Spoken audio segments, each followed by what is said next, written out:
Saludos, buenas tardes. Gracias por estar aquí sintonizando con nosotros en el conversatorio de impresiones iniciales de las nuevas reglas de ética aquí en la Facultad de Derecho de la Universidad Interamericana. Yo soy la licenciada Zoe Negrón Comas, soy la decana asociada de Asuntos Académicos y estoy aquí con un panel, un conversatorio que va a ser muy bueno con personas expertas en el tema que nos van a discutir sus impresiones iniciales sobre las nuevas reglas que se aprobaron hace apenas días. Vamos a estar con la profesora y notaria Vilmarilis Pacheco, con el profesor y licenciado Manuel Quiliquini, la profesora Marilucy González Báez. También reconocemos la presencia del profesor Doel Quiñones, que está con nosotros a través de Zoom, y el profesor Luis Negrón Portillo. Para empezar, ¿verdad? Vamos a dar un pequeño trasfondo, introducción sobre lo que es esto que se aprobó, que para algunas personas ya es vieja noticia porque ya han visto todos los posts, ya han visto todas las exclamaciones y los cursos que están saliendo, pero para otras personas es algo que no estaba en su radar, así que vamos a entrar primero en qué son estas reglas, cómo fue que sucedió, cómo salieron a relucir, y para esto voy a pedirle la ayuda al profesor Negrón Portillo para hablar sobre cómo se dio esta dinámica y cómo terminamos con este nuevo cuerpo normativo. Muchas gracias. Buenos días a todos y a todas. La creación de la comisión que trabajó en lo que fue el informe que eventualmente el Tribunal Supremo examinó y con ciertas modificaciones que se le hicieron luego, fue aprobado como las nuevas reglas de conducta profesional. Esa creación fue mediante una resolución del Tribunal Supremo y se adscribió esta comisión a la oficina también del Tribunal Supremo, que es el Secretariado de la Conferencia Judicial y Notarial. La comisión tuvo una encomienda del Tribunal Supremo en esa resolución de qué era lo que tenía que hacer, y se dio a la tarea de trabajar un proyecto que ya había preparado el secretariado, el cual se nutría de muchísimas informaciones que se habían ido recopilando a lo largo de los años, y fundamentalmente también, o como eje principal, las reglas modelo de la American Bar Association. Con este proyecto que tenía preparado el secretariado, la comisión entonces se dio a la tarea de cumplir con la encomienda del Tribunal Supremo de añadirle, de quitarle, modificar lo que fuera necesario a su mejor entender a ese proyecto que tenía ya preparado el secretariado y sometérselo eventualmente al Tribunal Supremo, lo cual hizo siguiendo las pautas del tribunal. Una vez el tribunal recibió este informe, lo examinó y le pidió al secretariado que le hiciera unas investigaciones ulteriores, adicionales, que el tribunal entendió que hacían falta, y que volviera a remitirle el proyecto con esas nuevas informaciones o cambios que el tribunal le señalaba al secretariado, lo cual hizo el secretariado. Y ya teniendo este documento prácticamente final, el tribunal le dio una nueva encomienda al secretariado, que fue la preparación de alguna normativa que tuviera que ver con la diligencia y la competencia tecnológica, lo cual también preparó el secretariado con la colaboración de una comisión que se designó para esos fines, en las cuales estuvo el compañero licenciado Manuel Quiliquini. Y entonces, ya teniendo esa última encomienda cumplida, el tribunal miró nuevamente el documento finalmente y aprobó hace unos pocos días el proyecto de nuevas reglas de conducta profesional. Muchas gracias, y también para destacar que usted formó parte también de este proceso. Sí, de la comisión, sí. Correcto. un poquito sobre lo que viene para nosotros en términos de nuestra profesión, educación continua y todo lo que conlleva este cambio radical de normativa ética. Primero, y me inspiró el licenciado Quilinquini para hacer eso, recuerden que teníamos unos cánones de ética que eran así, que cabían en el bolsillo de uno. Ahora tenemos este documento con las reglas y comentarios que vamos a tener que estudiarnos para estar al día con nuestra educación continua. Sin embargo, este cuerpo de reglas no entra en vigor hasta el 1 de enero de 2026. O sea, de ese punto en adelante es que van a regir, no van a regir previo, aunque se hayan aprobado ahora. Así que tenemos un tiempo para atemperarnos a esas normativas.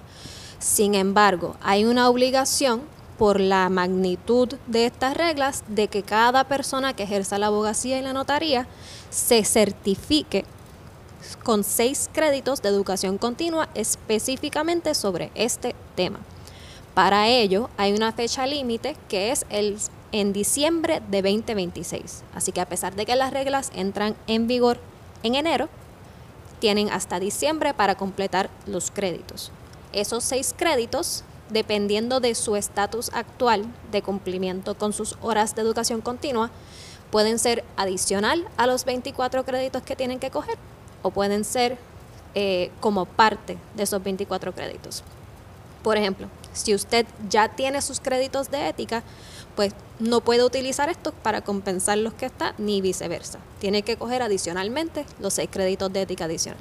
Pero si usted está atrás, vamos a decir, en sus créditos y le quedan todavía esos espacios de ética por llenar, puede utilizar estos también, los que son obligatorios de la certificación, para complementar con ese requisito para estar al día con su educación continua. Y con eso entonces me gustaría pasar un poquito a una conversación con nuestros panelistas sobre cómo se comparan esos cánones que teníamos con estas reglas. Y para eso voy a pedir al profesor Luis Negrón Portillo nuevamente que nos dé sus impresiones. El Código de Ética vigente tiene 38 cánones. Es un código, como sabemos, de 1970, se aprobó el 24 de diciembre de 1970. ¿Y por qué se llamaban cánones? Porque venían de los cánones que había adoptado a principios de siglo la American Bar Association. Nosotros entonces adoptamos ese término de cánones, pero más adelante la American Bar, en sus nuevos códigos de ética, sustituyó la palabra canon por regla. Y desde entonces, y esto ya hace varias décadas, ha seguido utilizando el concepto de regla y no de canon. Ahora que nosotros adoptamos estas nuevas reglas, pues seguimos el modelo de reglas del American Bar y abandonamos el concepto de cánones. Esa es la explicación secuencial histórica. Ahora, ¿qué es lo que está detrás de cambiar la palabra canon por regla? ¿Cuál es el propósito? ¿Cuál es el fin de esto?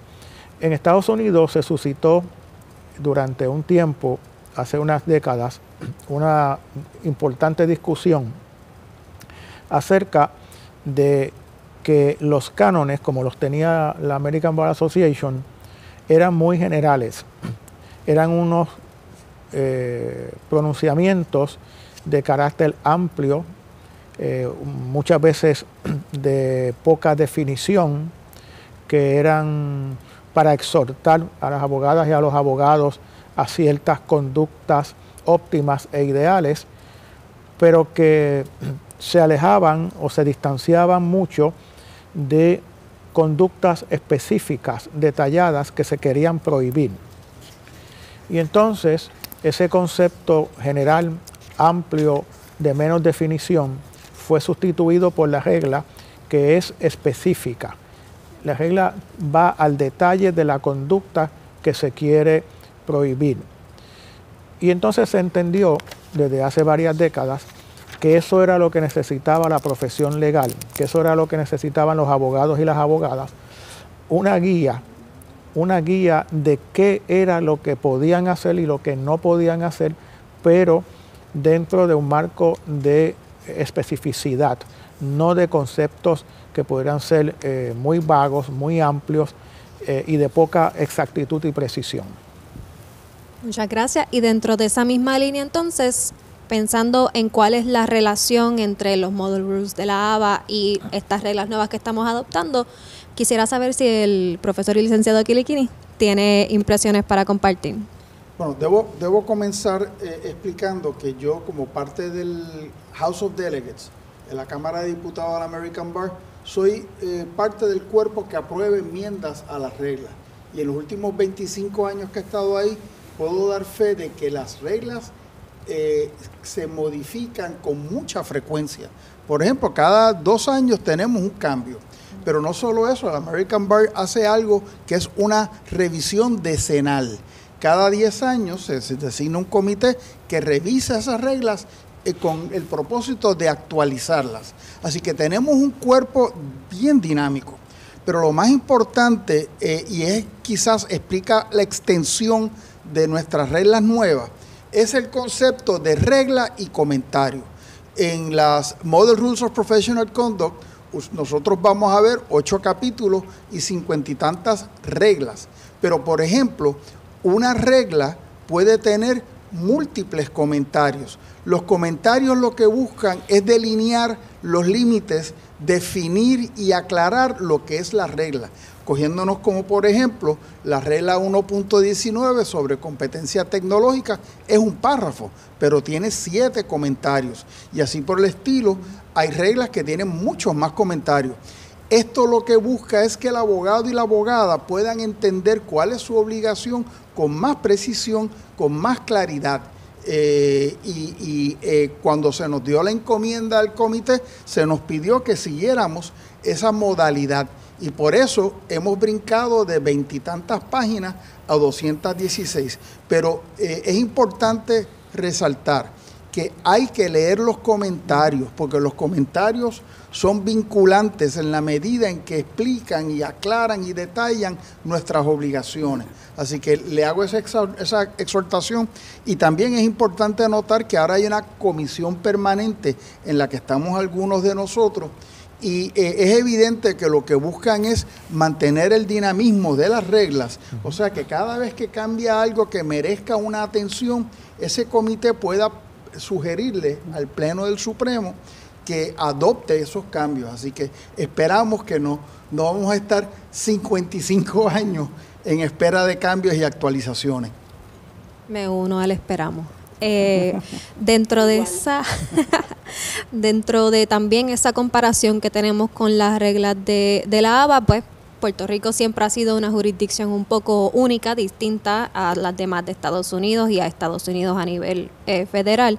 Así que le quisiera preguntar al profesor Doel Quiñones, que está con nosotros por Zoom, ¿cuáles son sus impresiones sobre esa distinción cultural?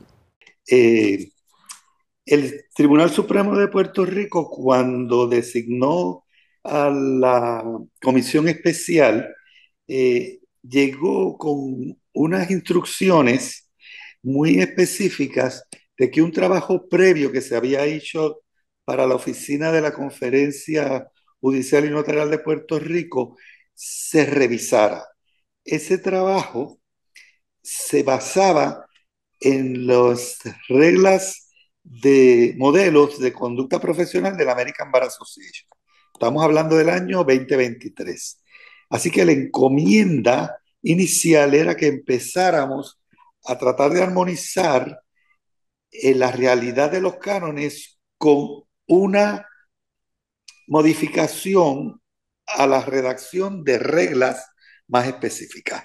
Y ese fue el primer trabajo que hizo la comisión. Por lo tanto, sabemos que todo trabajo de traducción siempre tiene el dilema de la traducción literal o la traducción del espíritu de lo que se está traduciendo. Y eso nos pasó a nosotros. Y en muchas ocasiones tuvimos que examinar palabras que parecían similares en español y en inglés a palabras, cuál era la intención de la palabra en inglés para buscar su verdadero significado en español. O sea que en ese sentido, sí hubo un trabajo donde el 90% del trabajo era recopilar lo que ya había sido creado y propuesto a las diferentes jurisdicciones norteamericanas por el American Bar Association, pero eso también se examinaba cómo había sido la acogida que los diferentes jurisdicciones habían hecho de las propuestas. Y eso nos sucedió a nosotros también. Hay propuestas donde el texto sugerido al Tribunal Supremo y que eventualmente el Tribunal Supremo ha promulgado es casi idéntico, ¿verdad? A lo propuesto en las reglas federales. Pero hay otros aspectos donde mirando la experiencia puertorriqueña, la experiencia en las otras jurisdicciones, puede haber algún tipo de modificación. Eso es lo primero. Lo segundo, que amerita comentario de estos aspectos, es que cuando nos movemos de cánones a reglas, como las reglas son tan específicas, el número de reglas excede los cánones, que eran 38. Y las reglas están dispuestas en 10 capítulos. Y hay capítulos que tienen 10 reglas o más. O sea que estamos hablando de un cambio significativo. Muchas gracias, profesor. Ahora, ¿verdad?, a la médula del asunto, quisiera preguntar a todas las personas que están aquí conmigo, ¿qué cambios, porque ¿verdad?, es un documento extenso, así que cambios tienen que haber un montón, pero qué cambios le llamaron realmente la atención de esta nueva normativa? Y quisiera empezar con la profesora González. Saludos a todas y todos. Quisiera ir brevemente sobre 3 aspectos particulares: el alcance de las reglas, porque es un elemento, una sección que tenemos a nuestra disposición para poder entender las reglas; aquellas que tienen también, aquella sección que tiene que ver con las definiciones, también, que es algo nuevo para nosotros y nosotras; y hablar un poco también de la normativa relacionada al servicio pro bono. O servicio con honorarios reducidos para prestar servicio a comunidades, personas, organizaciones con capacidad económica reducida.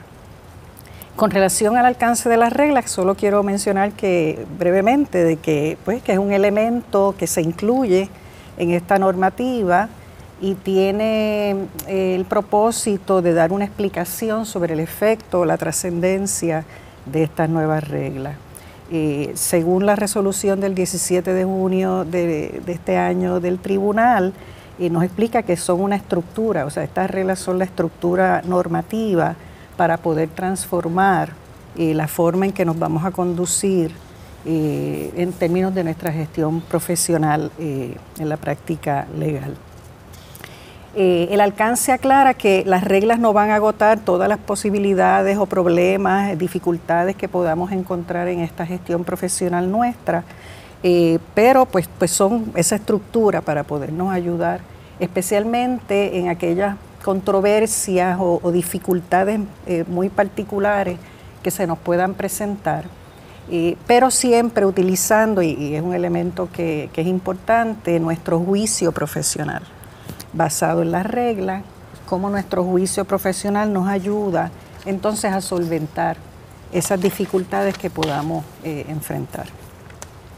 También importante es que estas reglas, y lo indica el alcance de las mismas, esta sección, que integran los deberes éticos profesionales de aquellas personas que ejercen la notaría en Puerto Rico. No se divide en una sección particular sobre el ejercicio de la notaría, sino que integra en los capítulos que forman o que son parte de estas reglas ese deber ético por parte de los notarios y las notarias en Puerto Rico. Así que es un elemento que, como sabemos, es nuevo. Con relación a las definiciones, pues utiliza las mismas que plantea la American Bar Association, pero como tenemos nuestra figura del notariado aquí en Puerto Rico, hay un sinnúmero de definiciones relacionadas al ejercicio de la práctica de la notaría, así que hay que mirarlas, ¿verdad? Y integrarlas a esas secciones o esas reglas que discuta esta gestión profesional. Pero también definen otros conceptos que los salones de clase los explicamos a los estudiantes, ¿verdad? Tratando y siempre buscando aquellas definiciones que nos habían provisto las reglas modelo de la ABA. Por ejemplo, el aislamiento, que tiene que ver con esa figura de crear o montar esa muralla china, lo que es el cliente potencial, el consentimiento informado, ¿verdad? O algo tan importante para nosotros y nosotras en esta gestión profesional.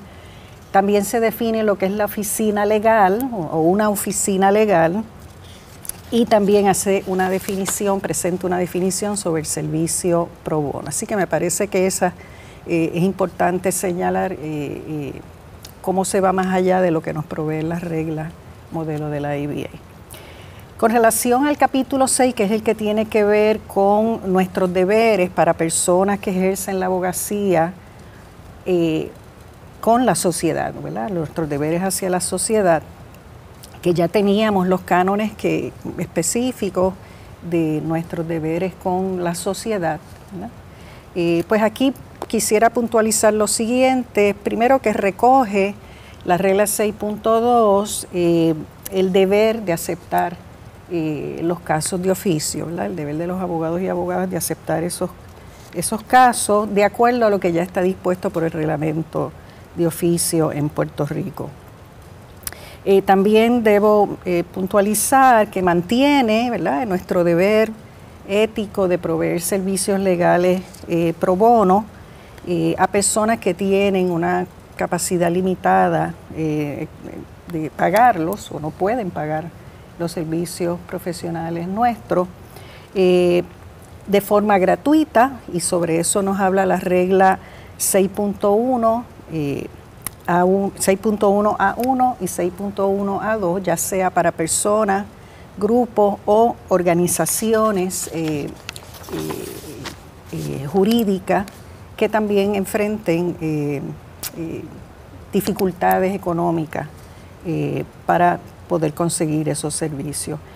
Particularmente se refiere a estas organizaciones como aquellas que son con fines caritativos, religiosos, cívicos, comunitarios, gubernamentales, interesante esa expresión, y educativos. Así que esa amplia gama de organizaciones o personas jurídicas que puedan tener alguna dificultad económica, pues también son incluidas como aquellas que debemos prestar servicios legales gratuitos.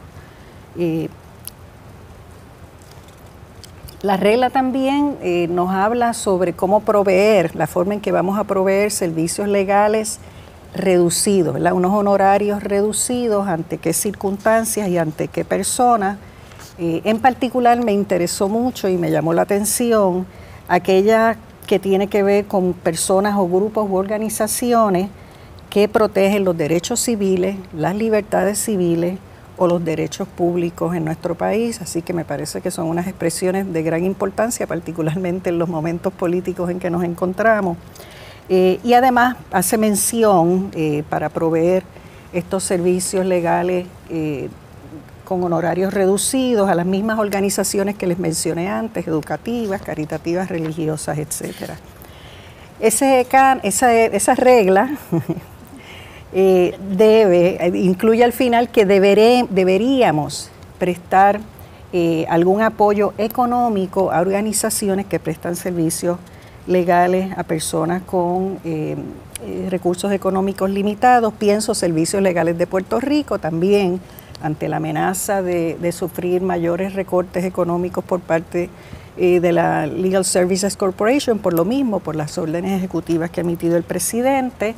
La Sociedad para Asistencia Legal, que siempre hay necesidad, ¿verdad?, económica para mantener el trabajo que hace la SAL, y pienso también en las clínicas de las escuelas de derecho. Así que hay un llamamiento a que aportemos económicamente, ya no con trabajo, ya no siendo parte de la Junta, sino aportar económicamente a esas organizaciones. Hay otras reglas que estoy segura que a lo mejor Luis Mariano nos da un poquito más de profundidad en ellas o alguna idea de qué vamos a estar tratando en los cursos que vamos a estar ofreciendo, pero son las reglas 6.3, las 6.4 y 6.5 que trabajan el aspecto de posible conflicto de interés o conflicto de interés entre las personas abogadas que tienen su práctica privada, pero a la misma vez ejercen ese deber ético que se fomenta de nosotras y nosotros participar en organizaciones de servicios legales, ya sea a través de las juntas o como miembros oficiales, se habla hasta de director o directora, en ese tipo de organizaciones, o en la participación en reformas jurídicas que podrían también afectar, al igual que la primera, los intereses de clientes actuales de esos abogados y abogadas. Y la regla 6.6, que tiene que ver con la participación en programas de servicios legales limitados o de corta duración, que son sin fines de lucro o aquellas auspiciadas por el tribunal, también sujeto a lo que establecen las reglas sobre los conflictos de interés, ya sea con clientes actuales, clientes pasados o las reglas que hablan en general sobre la imputación de conflictos de interés. Así que es interesante cómo se atienden esa participación dual, yo como abogada en la práctica privada, pero a la misma vez aportando, que es algo que se fomenta, a el mejoramiento, ¿verdad?, de la prestación de servicios legales gratuitos en Puerto Rico, o de las reformas jurídicas que se estén llevando a cabo en la isla. Así que son elementos que estaremos explorando durante estos cursos que estaremos ofreciendo próximamente. Me parece sumamente interesante, profesor Negrón Portillo. ¿Usted tiene algunas impresiones? Sí, yo les quisiera comentar acerca de la relación cliente-abogado o abogada. Y empiezo por explicarles que esta relación o tema o sección de las nuevas reglas se llama cliente-abogada o cliente-abogado, en el orden invertido a como se llama hoy en nuestro código de ética. En nuestro código, esta parte del código se llama la relación abogado-cliente. Y es importante que de salida entendamos que esto no es un accidente. Esto fue algo bien pensado, de poner al cliente primero como el eje central de la relación, más que al abogado, que es alguien que se relaciona con un cliente. No, la parte importante aquí es el cliente. Para que tengamos una idea de la dimensión que tiene este tema de la relación cliente-abogado-abogada, en nuestro código vigente, la relación abogado-cliente tiene unos 9 cánones que ocupan unas 5 páginas de la totalidad del código. 9 reglas en 5 páginas. En las nuevas reglas, el tema cliente-abogado no tiene 9 reglas, tiene 19. No ocupa 5 páginas, ocupa 109 páginas. Así que imagínense todo lo que hay que saber ahora de la relación cliente-abogado o abogada, saltando de 5 páginas a 109 páginas. Eso nos indica que hay muchas cosas que son iguales, permanecen iguales en las nuevas reglas de las que conocemos hoy.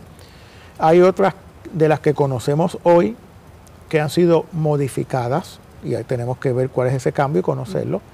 Y hay otras que son absolutamente nuevas, no están en el código vigente, y tenemos entonces que acercarnos a esas figuras y conocerlas y entenderlas bien.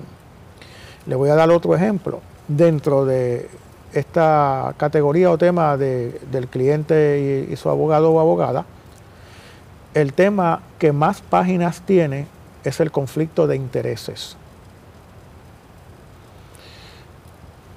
El conflicto de intereses en el código vigente está en el canon 21. una página. Y en ese canon 21, en esa única página donde está el conflicto de intereses, está también el tema de los secretos y confidencia. Así que esa página no es totalmente de los conflictos de intereses. Pero vamos a ser generosos, vamos a decir que ocupa una página nada más completa. En el código, en las reglas nuevas, el tema del conflicto de intereses ocupa 45 páginas. Así que vamos a saltar de lo que sabemos y dominamos en una página a tener que ver ahora un montón de modalidades de conflicto de intereses con sus explicaciones en los comentarios. Muchas de las cosas que aparecen ahí en el conflicto de intereses se discuten en nuestra jurisprudencia, que fue adoptando conceptos de las reglas modelo de la ABA a nuestro ordenamiento ético por la vía jurisprudencial, pero sin enmendar el canon 21.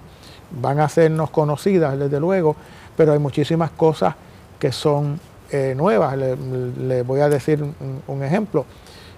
Se presenta el tema en las reglas de si lo que se dice ahí de conflictos de abogados, de conflictos de intereses que pueda tener un abogado, es aplicable a los abogados que son empleados o funcionarios públicos en el desempeño de su función pública. Es un tema interesantísimo. Y nos habla también dentro del conflicto del tema de, por ejemplo, cómo aislar a un abogado cuando hay un conflicto imputado, el tema de la descalificación, que ya sabemos de él por la vía jurisprudencial, desde el caso de Kmart versus Walgreens, y la figura de la muralla china que acaba de mencionar la profesora González. Así que ahí hay una cantera de información que solamente de conflictos de intereses que hay que conocer. Volviendo al tema general de la relación cliente-abogado, les voy a mencionar algunos de los temas que son nuevos, porque el de conflicto evidentemente ya lo conocemos, pero de los que son nuevos, y también les mencionaré algunos de los ya existentes que han sido modificados. Por ejemplo, en el tema de la competencia, pues les había mencionado cuando hablé anteriormente, y luego lo mencionó el profesor Kiliquini, el tema de la competencia y la diligencia tecnológica. Hay unas preguntas importantes ahí. ¿Qué significa eso? ¿Qué me están diciendo de que yo debo ser competente en materia tecnológica? ¿Cuál es el alcance de eso? ¿Y qué quiere decir que yo debo ser diligente con la información tecnológica? Porque yo puedo conocer el manejo de la tecnología, pero otra cosa es la diligencia, es decir, usarla. Porque si yo la conozco, yo sé cómo operar un montón de mecanismos, instrumentos tecnológicos, pero no lo uso en el ejercicio de la profesión, pues no me vale de nada. ¿Hasta dónde llega, si existe una obligación ética de yo en el ejercicio profesional utilizar la información tecnológica? ¿Soy negligente? ¿Soy incompetente si yo no uso la información tecnológica en el ejercicio de la profesión? Esa es la pregunta que discute esta regla 1.19, interesantísima.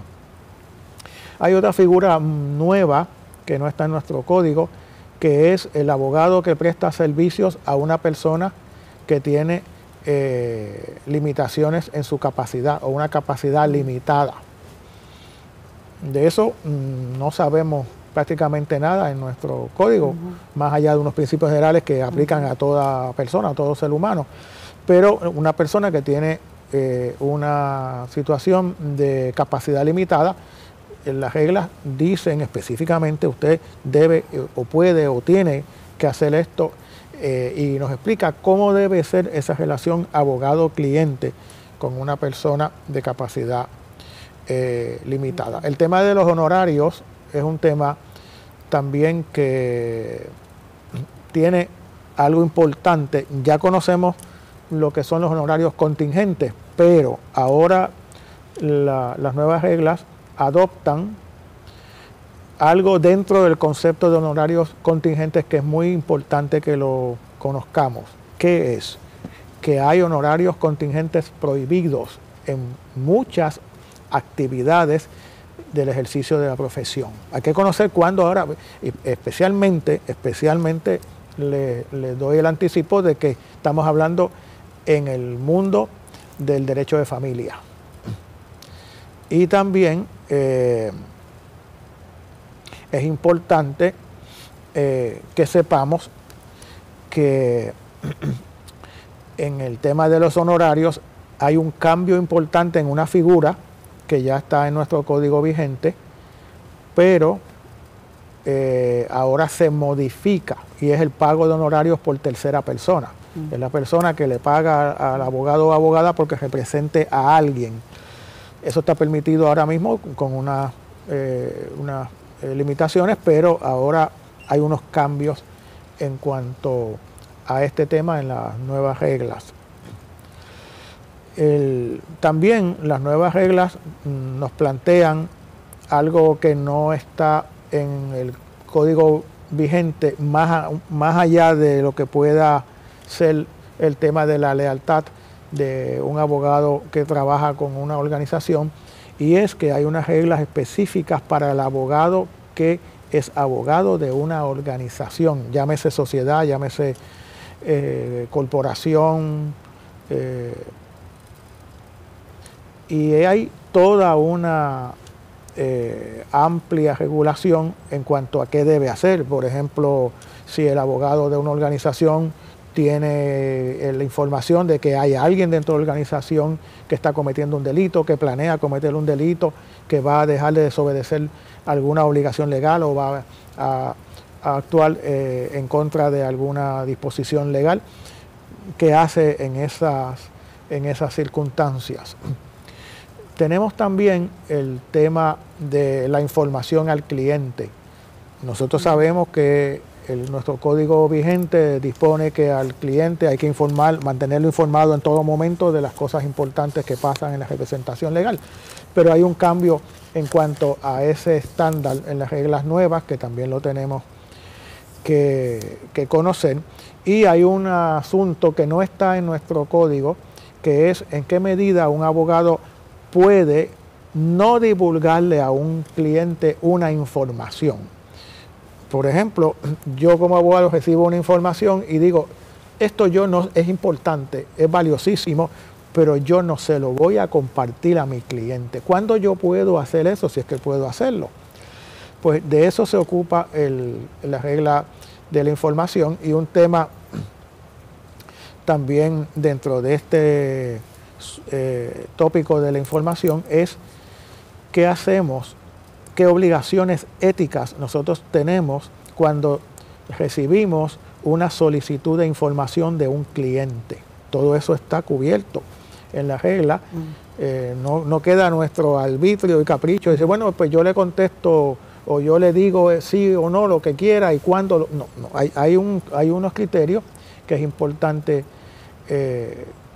conocerlos. El tema de la información también en materia de confidencias y secretos es importante, tiene cambios en cuanto a lo que uno puede divulgar, que típicamente, normalmente caería bajo la categoría de un secreto o una confidencia, que no es lo mismo, son cosas distintas.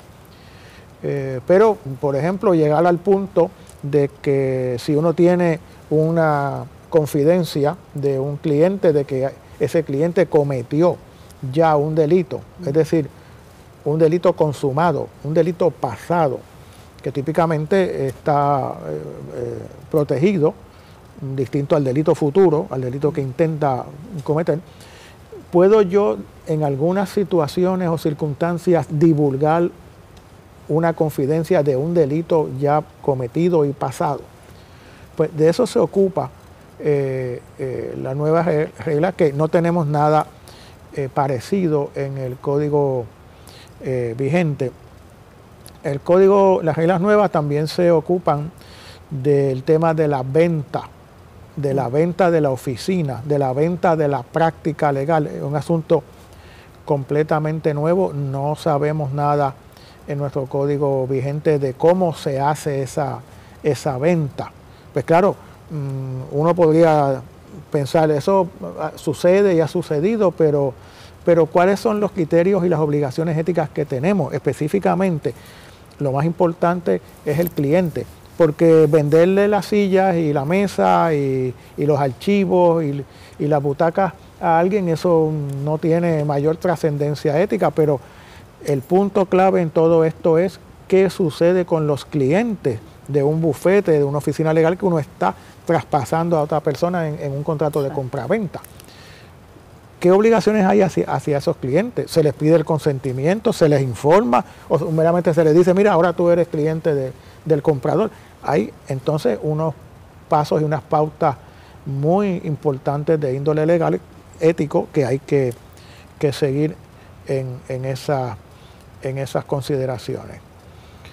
Así que más o menos yo así les doy un sabor, unas pinceladas de cosas interesantísimas que hay nuevas, de cosas que existen y han sido modificadas, y de otras que se quedan por igual, pero evidentemente contarles todo lo que hay que pueda caer en una de esas categorías, en esas 109 páginas, pues necesitaría tiempo, pero muy, muy, muy largo y extenso para poderles contar esas impresiones. Pero me parece suficiente de despertar la curiosidad, de advertirles, anunciarles que hay un montón de cosas nuevas que van a la médula del ejercicio de la profesión, que hay que conocer, porque de no hacerlo, fíjense lo que dije anteriormente, estas reglas van a lo específico, van al detalle, van a lo preciso, que por no conocerlas podríamos entonces enfrentarnos a procesos disciplinarios éticos. Así que la invitación, la exhortación es a que no piensen, bueno, cambió una o dos cosas, nada, eso, no. Han cambiado decenas y decenas y decenas de cosas importantes, específicas, que hay que conocer para el ejercicio diario de la profesión. Muchas gracias, profesor. Si esas son pinceladas, pues creo que el Canva es bastante grande. Ahora quisiera ver las impresiones del profesor Doyle Quiñones, que está nuevamente con nosotros a través de Zoom. Cuando examinamos el trabajo finalmente aprobado por el Tribunal Supremo de Puerto Rico, algo que nos va a llamar la atención, contrario a la época anterior, ¿verdad? A enero de 2026, es que cuando se regulaba la conducta de los abogados, se pensaba que los abogados lo único que hacíamos era litigar. Esa era la función de los abogados, litigar. Y, de hecho, solamente en 3 ocasiones, 2 porque se escribió y una por jurisprudencia que se extendió, los cánones no regulaban la conducta de los notarios. Eso se ha superado en este nuevo texto. Este nuevo texto, en su primer capítulo, reconoce que los abogados hacemos por lo menos 4 actividades diferentes: litigar, emitir consultas a clientes que pueden tener después una respuesta que sea de adjudicación formal o de algún tipo de contrato o de acción unilateral.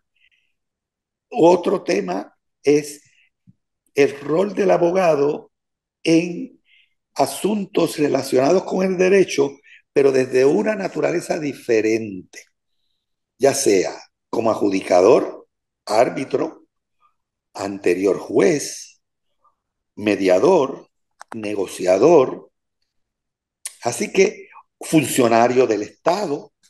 Así que esto es una de las grandes aportaciones, y por supuesto, notaría, el capítulo 10 de notarios.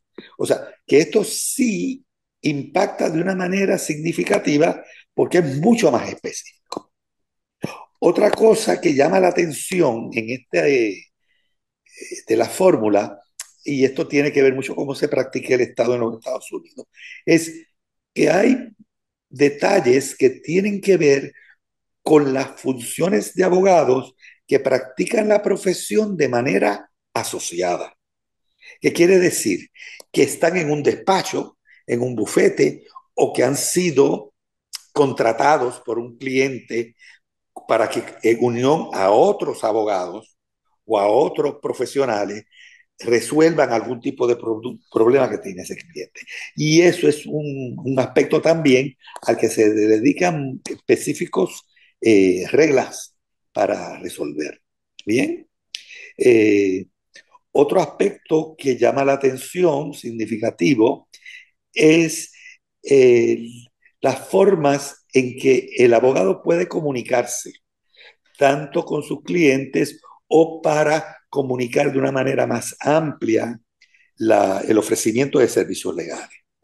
Y esto sí es un área que amerita mucho comentario, porque es un área donde las recomendaciones del American Bar es la regla donde las recomendaciones del American Bar sufren del mayor número de divergencias en las jurisdicciones. Y las jurisdicciones de nuestra es una de las que ha aceptado algunas peculiaridades sugeridas, pero también ha añadido otras de su naturaleza propia. O sea que estamos ante un trabajo nuevo que aunque no se distancian, ¿verdad?, de las prácticas éticas anteriores, sí requiere estudio detenido, porque los límites de lo que se puede hacer a partir de enero de 2026 va a variar a lo que se podía hacer o no antes. Muchas gracias, profesor. Y ahora el profesor Kilikini. Yo quiero empezar primero aclarando algo que se ha circulado por ahí, de que nuestra comisión especial lo que hizo fue copiar las reglas del American Bar. Nada más lejos de la realidad. No había manera que usted pudiese traducir los Model Rules y aplicarlos a Puerto Rico, porque tenemos un sistema totalmente diferente. Nosotros tuvimos múltiples reuniones divididas en subcomisiones, reuniones del plenario, y las reuniones no eran de 15 minutos ni una hora. Había veces que estábamos 5 y 6 horas, comíamos, cogíamos un receso y regresábamos. Así que quiero resaltar, esto fue una adaptación de las reglas modelos a nuestra realidad jurídica. Número 2, yo me sorprendo porque cuando nosotros entregamos nuestro documento, que tenía 1046 páginas, porque tenía todos los comentarios y las minutas, el Tribunal Supremo se tomó la molestia y el trabajo de revisarlo todo, porque el documento final dista mucho de lo que nosotros radicamos inicialmente. Como ejemplo, en las definiciones han añadido casi 20 definiciones adicionales. Así que tampoco el Supremo refrendó lo que nosotros pusimos. De hecho, hay cláusulas que sacaron, que nosotros pues algunos pensamos que deben haber estado, y hay otras que añadieron que por lo menos tenemos algunos reparos. Pero hay ciertos cambios importantes, y quiero hacer un énfasis. 6 créditos no son suficientes para conocer estas reglas. Estas reglas son tan detalladas que cada área requiere su propio seminario, pero quiero enfatizar algo. Estas reglas han liberalizado la práctica legal, la han traído al siglo XXI y han traído conceptos que son bienvenidos por los practicantes, los que estamos en la calle. Por ejemplo, la definición, lo que se refiere a honorarios contingentes, exigen una rigurosidad en ese contrato y exigen que sea por escrito. Y eso es muy importante porque ven protección tanto del cliente como de nosotros. Ayer me llamaron para decirme, pero es que me quitaron los contratos a por ciento. No lo quitaron. Eso está ahí. Lo que pasa es que hay que leer. Perdóname. Luis Mariano habla sobre un tema muy importante, especialmente en el Puerto Rico de hoy en día, que es la representación de personas con diversidad funcional. Y eso es algo que nosotros no teníamos. Yo di un seminario sobre eso y al estudiarlo descubrí muchísimas obligaciones, incluyendo la obligación del abogado que representa a alguien con diversidad funcional de tomar acciones protectoras. Exigen del abogado mucho más y también permite que el abogado vaya en contra de la voluntad del cliente cuando es para su beneficio. A mí la relación cliente-abogado es una maravilla el cambio que hicieron, pero para mí lo más importante en este cambio es el concepto de consentimiento informado. Constantemente se menciona en distintas reglas que nosotros tenemos que obtener el consentimiento informado del cliente antes de tomar alguna acción. Y tenemos que estar claros, no es preguntarle al cliente, es explicarle y que el cliente entienda las consecuencias de su decisión para que pueda tomar lo que él entiende es la mejor decisión para el caso. Yo estuve trabajando en la sección 5, 6 y 8 y la sección 5 es una maravilla. ¿Por qué? Porque por primera vez se establece una obligación del que supervisa abogados, del que supervisa personal de la oficina y del que supervisa servicios externos. Pero siempre se dice, ay, esto es para los bufetes, esto es para ayudar a los bufetes. No, esto extiende una protección al asociado, que un jefe le puede pedir hacer algo que es contrario a las normas éticas y él ahora tiene dónde pararse para decir, no puedo, los cánones me lo impiden. De hecho, hay un canon que ha sido criticado abiertamente, que es el canon, la regla que aplica a los fiscales. Y se dijo y se dice que eso atenta contra la autoridad del secretario de Justicia. Sin embargo, el poder que ostenta un fiscal es tal de que tenemos que darle una protección al fiscal cuando dice yo no puedo hacer esto porque las normas éticas me lo prohíben. Y yo personalmente entendía que esa regla no solamente era necesaria, tenía que ser fuerte. Vemos también, al fin, le hacemos caso a Bates versus Arizona y tenemos unas normas sobre información del abogado, donde ahora hemos adoptado y nos hemos ido un paso más lejos cuando hemos dicho que los anuncios, todas las prohibiciones que no pueden ser falsos, engañosos y nosotros le añadimos o que induzcan a error. Así que ya toda esta confusión de que si me puedo anunciar o no y cómo me puedo anunciar queda bastante resuelta.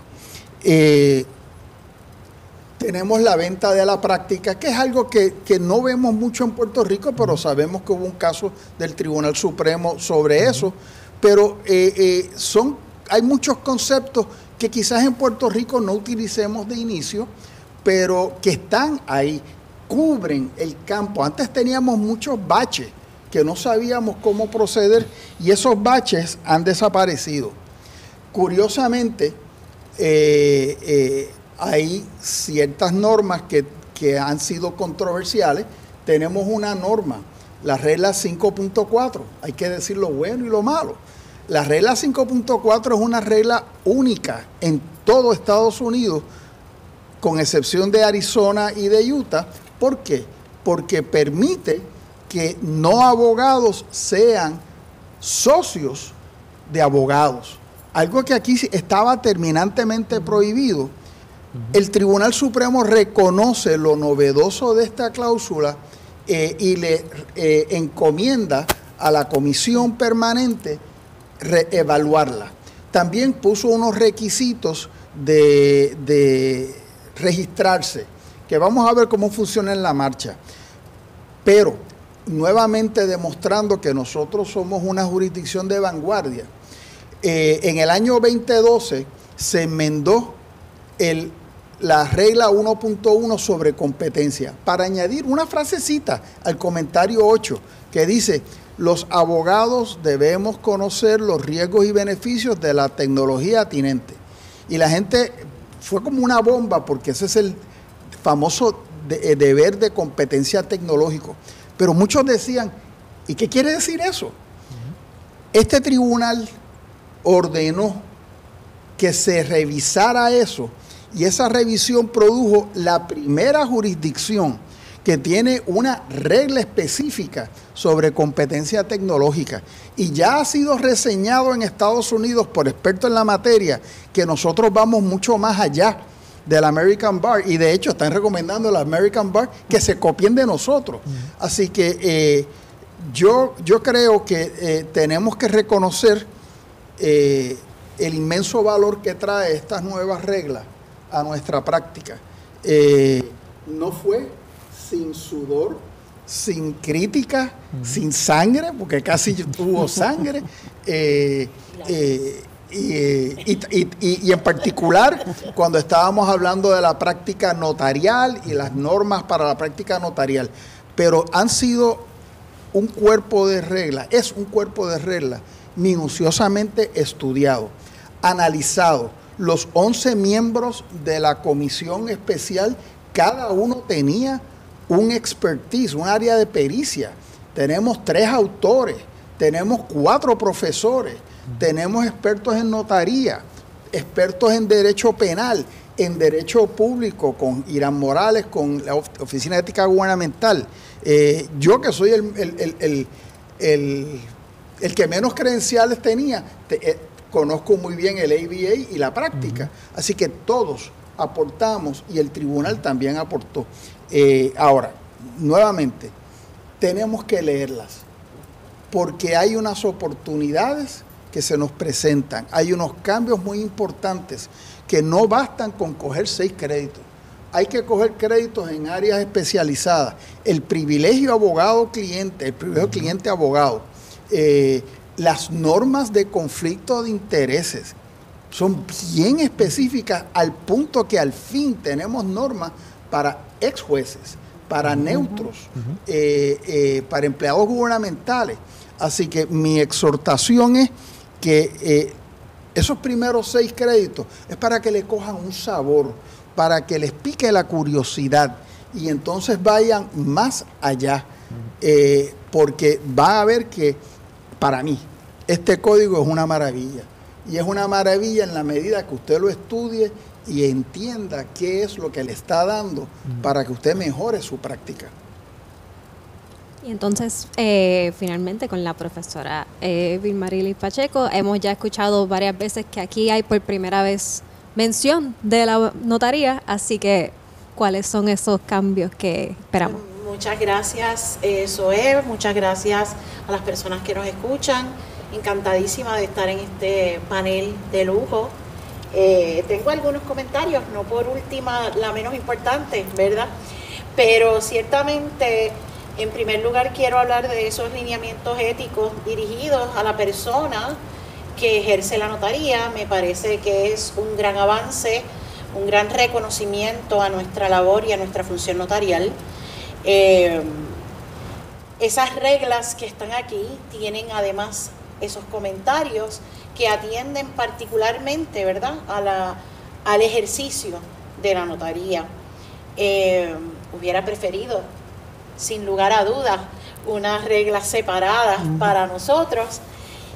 Concurro de esa manera con las voces de la jueza presidenta, Oronos Rodríguez, la jueza Paul Charneco y el juez Estrella Martínez, respecto a por qué era necesario, el fundamento que ellos plantean de por qué era necesario unas reglas separadas, específicamente, ¿verdad?, el que apuntan al reconocimiento de una profesión separada, aunque somos abogados, la profesión separada independiente, que responde a un ordenamiento de tradición civilista y de estirpe latina que nos distingue de la influencia, ¿verdad?, o la concurrencia, por así decir, de ese otro fuente legal, ¿verdad?, del derecho anglosajón que también tenemos.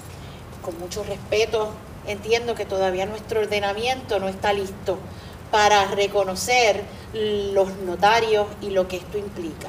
Hay estos operadores jurídicos, ¿verdad?, de nuestro ordenamiento, que somos los notarios, Aquí están definidos, entiendo que definidos de alguna manera, de manera distinta, aunque no quisieron o no se quiso reconocer, ¿verdad?, un ejercicio separado. Está la primicia de ese reconocimiento. Y eso definitivamente nos llena de alegría al notario, a las notarias, al colegio notarial particularmente, de escuchar estas pinceladas, tengo que decir, pinceladas de lo que esperemos sea un canvas mayor. Eso es mi primera impresión, ¿verdad? En abono a este comentario, las definiciones que están contenidas en esta regla nos llama mucho la atención que en su mayoría son de conceptos notariales. Conceptos notariales que ya están en nuestra ley, ciertamente, pero que se señalan de manera particular porque atienden o van dirigidas al comportamiento del notario, que debe en primer lugar conocer cuál es esa definición, número uno, y cómo van a evaluar nuestra conducta.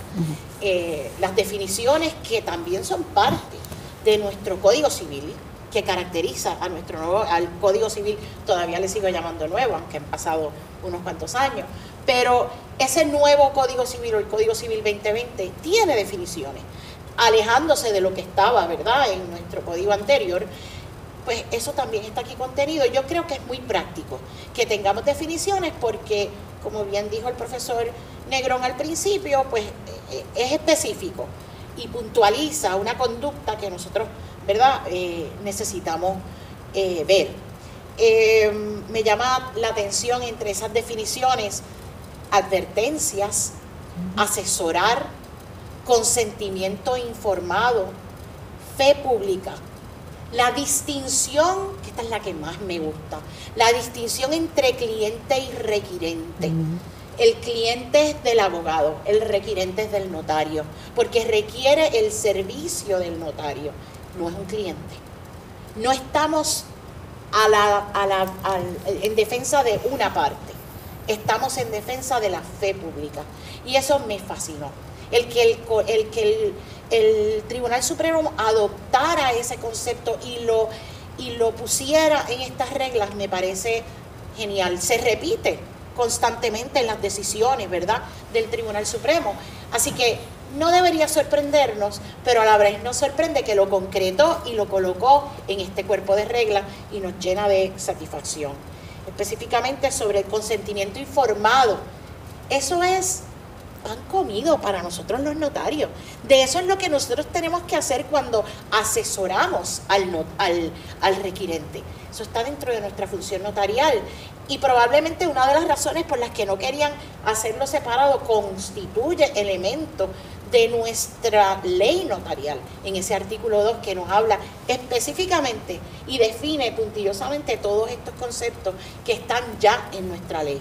Así que ese asesoramiento no me sorprende, para mí no es nuevo saber lo que es asesorar a alguien. Es como explicarle, a veces nos atemoriza explicarle demasiado a un cliente para que luego no nos cuestione. Pero es que de eso es que se trata, de saber que ese cliente realmente entiende, para el abogado, entiende lo que nosotros estamos queriendo decir, las consecuencias que eso tiene. Eso es lo que hacemos siempre a los notarios. Explicamos a ese requirente, usted va a firmar aquí.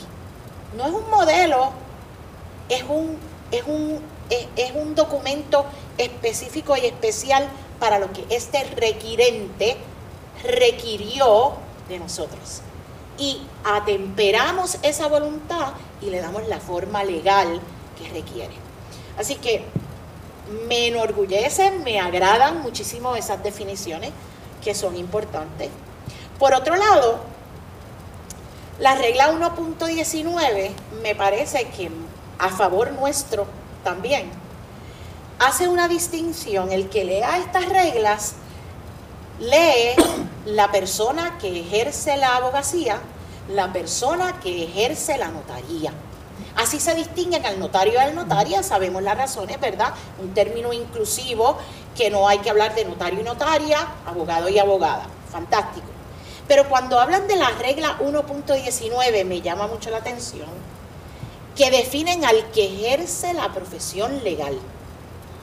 El que haga ese término incluyendo a los dos operadores jurídicos a los que anteriormente ha hecho referencia, me parece que es una manera de señalar y apuntar específicamente a que existe una diferencia. Existe una diferencia entre el que ejerce la notaría y el que ejerce la abogacía. Y por eso esta competencia, que es de aplicación tanto al que ejerce la notaría como al que ejerce la abogacía, en particular, y dice, ejerce la profesión legal. Ahí indubitadamente incluye a los notarios, porque ejercemos la profesión legal. Esto me lleva a la preocupación que me provocan las reglas, en la medida en que habla del que ejerce la notaría, cuando habla y se refiere al que ejerce la abogacía. Hay unas que por la naturaleza de nuestra función notarial son claramente incompatibles, pero las que dicen ejerce la abogacía, ¿aplican a los que ejercen la notaría? Hay unos comentarios que nos van a decir que sí. Hay otras que no tienen comentario alguno de la persona que ejerce la notaría. Vamos a necesitar muchos seminarios para aclarar esto y para estudiar. Por otra parte, me encanta la regla 8 y lo que se aleja, ¿verdad?, de ese concepto general de apariencia de conducta impropia, y apunta y es específico a lo que va a constituir la conducta impropia.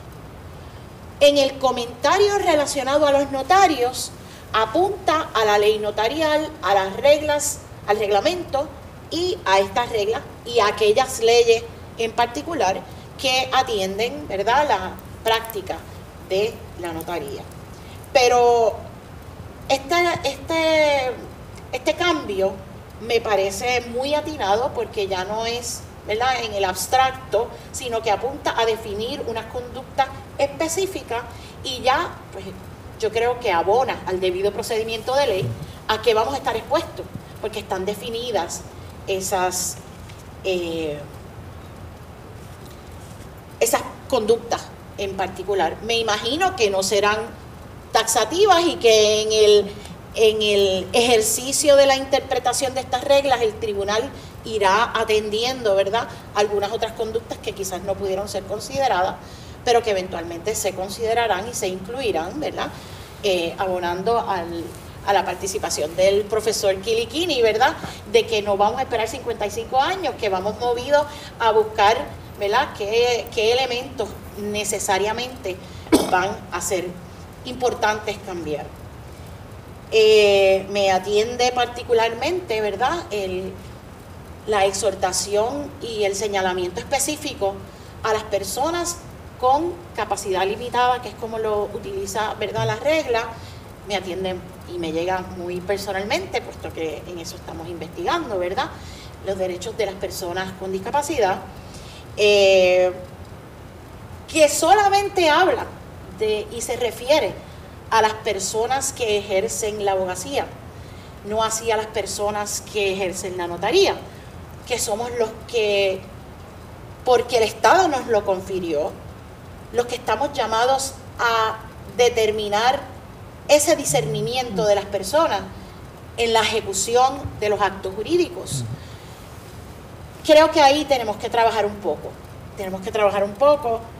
y pues tengo una exhortación a que, por supuesto, como dice el licenciado Kilikini, no nos limitemos a estos 6 créditos que nos exige el Tribunal Supremo.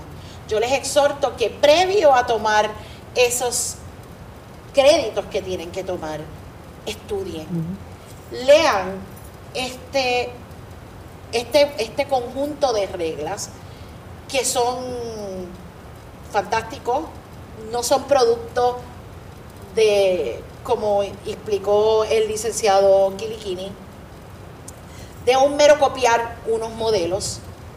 Sin lugar a dudas, responden a un análisis crítico, y no podemos livianamente decir que se copiaron de unos modelos.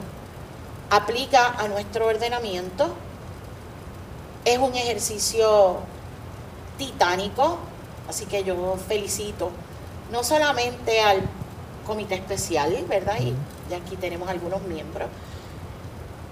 Agradecida al Tribunal Supremo y por supuesto al secretariado, que también hizo una labor encomiable para cumplir con el mandato del Tribunal Supremo. O sea que hay mucha gente aquí y yo creo que tenemos que darle, ¿verdad?, reconocimiento a eso también. Y como decía nuestro profesor Alejo de Cervera, los que lo conocieron, adelante con los faroles, que aquí hay mucha tela para cortar. Muchas gracias. Muchas gracias, profesor. Zoe, si me permite dar unas palabras finales. Yo pienso, y tenemos 3 personas aquí en el panel, aquí en la facultad, que son parte de esa comisión. Así que, como dijo el compañero Kilikini, hay trabajo que hacer porque hay una encomienda pendiente de evaluar unos aspectos que veremos cómo en la práctica funcionan y qué recomendaciones vendría de esta comisión.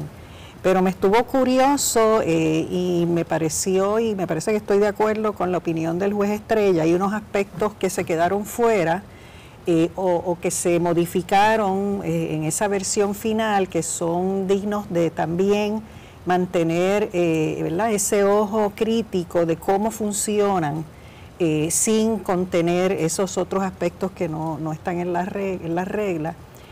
Para futura recomendación del comité y tal vez adopción del tribunal en otro momento, pero me parece que como indica Vilmarili, hay que leer no solamente la resolución, ¿verdad?, la oficial, ¿verdad?, que promulga y da a conocer estas reglas, debemos ver esas opiniones diversas de los jueces y las jueces del Supremo y tenerlas en consideración a futuro. Así que yo creo que esa quedó pendiente para que el comité o la comisión, pues, en algún momento pueda opinar sobre esos aspectos, que me parece que son importantes. Sí. ¿Alguien más desea compartir algún mensaje final? Yo solamente quiero añadir que ahora viene la segunda parte de este proceso, que es el proceso disciplinario, que ha sido objeto de tanta crítica por muchos de los componentes. Va a ser una labor titánica, pero recuerdo que en la presentación al Pleno que la comisión hizo, Luis Estrella, el juez, se mostró bien positivo con los logros que se puedan hacer en esa fase.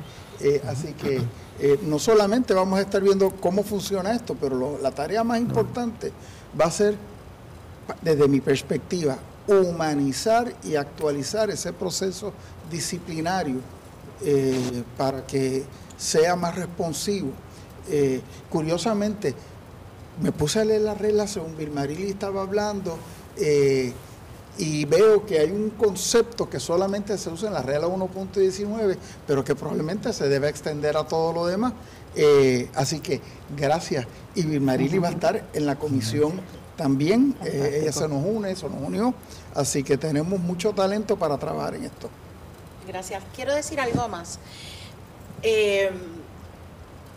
Exhorto a que no miremos necesariamente, sí, no dejemos de mirar con ojo crítico, esa es nuestra naturaleza, ¿verdad? Pero más allá de criticar, por criticar y porque, esto vino nuevo y ahora ¿qué vamos a hacer? Adoptemos con agrado lo que aquí está, aunque nos resulte que no estemos de acuerdo con ello. Pero creo que debemos aceptar este cambio que hacía falta. Eso en primer lugar. En segundo, me parece que tenemos que mirar estas reglas más allá como que nos van a regañar, nos van a estar evaluando, nos van a estar vigilando. Veámosla como un ejercicio de cómo mejorar el ejercicio de nuestra profesión, sea bien de la abogacía, sea bien de la notaría, pero que lo miremos como un elemento para el beneficio nuestro, más que porque vamos a ser evaluados o porque vamos a ser sancionados. Es velar y unirnos a esto que nos exhortan a hacer, mejores abogados, mejores notarios. Eso es lo que quisiera que ocurriera con ella. ¿Alguna? No, estamos bien. Perfecto. Pues yo quiero agradecerle por todas estas expresiones. Creo que ha sido una conversación sumamente iluminante para todas las personas que nos estén sintonizando. Para cerrar, el recordatorio. Hay aquí una obligación. Hay que tomar 6 créditos de estas nuevas reglas, pero me uno a la exhortación que se ha hecho por parte de nuestros panelistas de que esto es un cuerpo normativo extenso que tiene varios detalles nuevos. No debería uno limitarse a esos 6 créditos. Y claro, todos los trienios hay que coger créditos de ética también, pero en la medida que podamos en este periodo transitorio adelantarnos a eso y aprender sobre las reglas que van directamente hacia nuestra práctica, pues mejor. En la Universidad Interamericana estaremos ofreciendo un catálogo de cursos dirigidos específicamente a estas normas éticas que se estará anunciando próximamente. Y también hemos anunciado una colaboración con el Instituto de Educación Práctica del Colegio de Abogados y Abogadas, que estaremos dando por lo menos 4 cursos en conjunto. El primero de este será el 1 de agosto con los compañeros Negrón Portillo y Kilikini, sobre precisamente los cambios más importantes que hemos visto en estas reglas, y posteriormente pues entraremos en más detalle en reglas específicas y en asuntos específicos. Y sin nada más sobre el particular, buenas noches y gracias por sintonizar con nosotros.